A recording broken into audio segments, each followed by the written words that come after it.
Hi friends, അടിപൊളി വറുത്തരച്ച് വെച്ച കടലക്കറിയുടെ റെസിപ്പിയാണേ. ഇതിനു വേണ്ടി ഞാൻ കടല കുക്കറിൽ കുറച്ച് വേവിച്ച് വെച്ചിട്ടുണ്ട്. വറുക്കാനായി അരമുറി തേങ്ങ, 3 വറ്റൽമുളക്, ഒരു കഷ്ണം പട്ട, 3 ഗ്രാമ്പു, കുറച്ച് കറിവേപ്പില, 1/2 സ്പൂൺ പെരിഞ്ജീരകം ഇത്രയും ചേർത്തൊന്ന് മാറ്റി വെച്ചിട്ടുണ്ട്. ഒരു പാത്രം അടുപ്പത്ത് വെച്ച് ചൂടാക്കി അതിലേക്ക് മല്ലി ചേർത്തൊന്ന് മൂപ്പിച്ചെടുക്കാം. ഇത് നന്നായി മൂത്ത് വരുന്ന സമയത്ത് നമുക്ക് മാറ്റി വെച്ചിരിക്കുന്ന തേങ്ങ ചേർത്ത് കൊടുക്കാം. ഈ തേങ്ങയും ചേർത്ത് നന്നായി ഇളക്കി കൊടുക്കുക. ഇത് നല്ലൊരു കളറായി വരുന്ന സമയത്ത് നമുക്ക് വെളിച്ചെണ്ണ ചേർത്ത് കൊടുക്കാം. ഈ വെളിച്ചെണ്ണ ചേർക്കുന്ന സമയത്ത് തേങ്ങ പെട്ടെന്ന് കരിഞ്ഞു പോകാൻ ചാൻസ് ഉണ്ട്. അതുകൊണ്ട് തീ വളരെ കുറച്ച് വെച്ച് വേണം ഇത് ചെയ്യാനായി. ഇതിവിടെ പെട്ടെന്ന് റെഡിയായി കിട്ടും.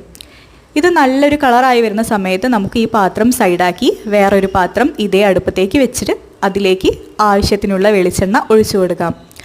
വെളിച്ചെണ്ണ ചൂടാവുന്ന സമയത്ത് നമുക്ക് കടുക് ചേർത്തൊന്ന് പൊട്ടിച്ചെടുക്കാം.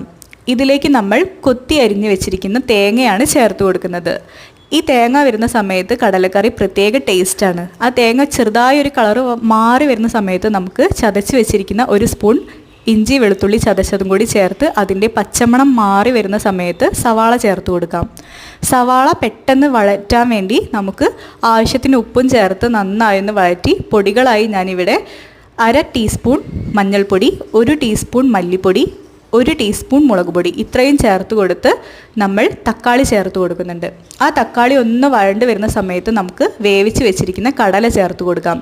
അതിലേക്ക് കറിവേപ്പിലയും കൂടി ചേർത്ത് നന്നായി ഒന്ന് യോജിപ്പിച്ചതിന് ശേഷം നമ്മൾ ഈ മാറ്റി വെച്ചിരിക്കുന്ന തേങ്ങയൊന്ന് മിക്സിയിൽ അടിച്ചെടുത്ത് അതിലേക്ക് ചേർത്ത് കൊടുക്കാം. ഇതിലേക്ക് ആവശ്യത്തിനുള്ള ചൂടുവെള്ളവും കൂടി ഒഴിച്ചതിന് ശേഷം കുറച്ച് മല്ലിച്ചപ്പും കറിവേപ്പിലയും തൂകി കറി വിളമ്പാം.